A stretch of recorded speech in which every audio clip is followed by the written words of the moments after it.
Hello दोस्तों, नमस्कार। स्वागत है आप सभी का अच्छी टिप्स यूट्यूब चैनल में। दोस्तों, आज के इस वीडियो में मैं आपको बताऊंगा पति के साथ खाना खाने वाली औरतें ये बातें जान लें। शास्त्रों में इसके बारे में जो कड़वा सच बताया गया है उसके बारे में जानेंगे। आप इस वीडियो को शुरू से अंत तक पूरा देखें और कमेंट में जय माँ लक्ष्मी ज़रूर लिखें।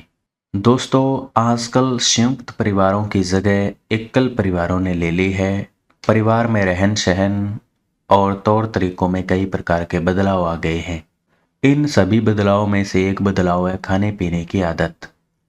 आजकल कई परिवारों में ऐसा देखा जाता है कि पति पत्नी एक ही थाली में खाना खाते हैं। पति पत्नी के संबंधों के दृष्टिकोण से तो इसे उचित देखा जा सकता है, क्योंकि ऐसा करने से उनके बीच में प्रेम बढ़ता है। लेकिन जो ज्ञाता भीष्म पितामह है, उन्होंने इसके बारे में कुछ महत्वपूर्ण बातें बताई है महाभारत में। उसकी जानकारी मैं आपको दे देता हूँ। एक थाली में खाना क्यों नहीं खाना चाहिए?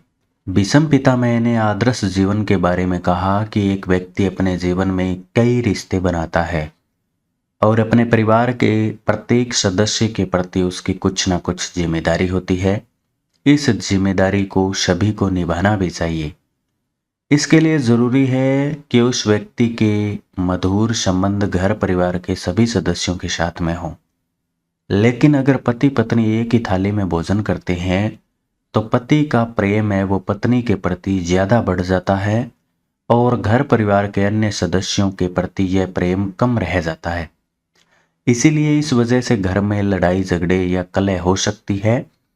इसीलिए इस प्रकार की छोटी सी गलती पूरे परिवार पर भारी पड़ सकती है, क्योंकि ऐसा देखा जाता है कि पत्नी के प्रति अत्यधिक प्रेम से पति की बुद्धि है वो भ्रष्ट हो जाती है और वह सही गलत का भेद खो देता है। यह स्थिति परिवार के मुखिया के लिए उपयुक्त नहीं होती है। इसीलिए बेहतर होगा कि पति पत्नी एक ही थाली में भोजन न करें, बल्कि पूरा परिवार एक साथ में बैठकर अगर खाना खाएगा तो यह ज्यादा अच्छा रहेगा, क्योंकि इससे परिवार में एकता और प्रेम बढ़ता है। सभी के आपस में संबंध भी मधुर रहेंगे। एक दूसरे के लिए त्याग समर्पण की भावना बढ़ती है। इससे परिवार में सुख समृद्धि भी आती है। इसके अलावा अगर परोसी गई थाली है और उसको कोई ऊपर से पार कर लेता है, उसके ऊपर से गुजर जाता है, तो वो भोजन माना जाता है कि वो दूषित हो गया है, उसे खाना नहीं चाहिए। उस भोजन को आप किसी जानवर को खिलाएं। इसके अलावा अगर किसी का पैर है वो परोसी गई थाली के ठोकर खा जाता है, तो ऐसे भोजन को हाथ जोड़कर सबसे पहले तो आप भगवान से माफ़ी मांगें, क्योंकि इस प्रकार का भोजन खाने से घर में गरीबी आती है। इसके अलावा जिस भोजन में बाल निकलते हों, बाल आ गया हो, यानी कि सिर का जो हेयर होता है वो, या अन्य कोई बाल आ गया हो, तो उस भोजन को नहीं खाना चाहिए, क्योंकि उस भोजन को खाने से धन हानि होती है।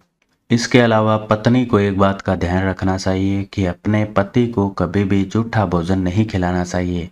प्रेम की धारणा से देखें तो यह बात इस प्रकार है कि आपस में प्रेम बढ़ता है, लेकिन अगर हम शास्त्रों की माने तो शास्त्रों में इसे वर्जित बताया गया है, यानी ऐसा करने से मना किया गया है।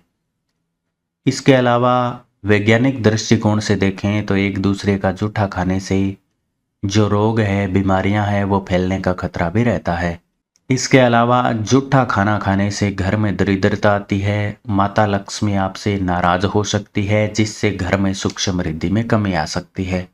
इसीलिए शास्त्रों के अनुसार अगर हम देखें तो पति पत्नी को एक दूसरे का जूठा खाना खाने से बचना चाहिए।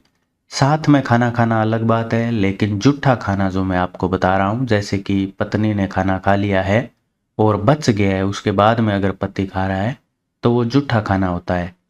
तो ऐसा करने से रोग फैल सकते हैं, घर में दरिद्रता आती है, और इस प्रकार से इसे शास्त्रों में भी वर्जित बताया गया है। तो आप इस बात का ध्यान रखें। अगर आपको यह जानकारी काम की लगी है तो वीडियो को लाइक करके चैनल को सब्सक्राइब जरूर करें और अपने दोस्तों के साथ में शेयर भी करें। धन्यवाद।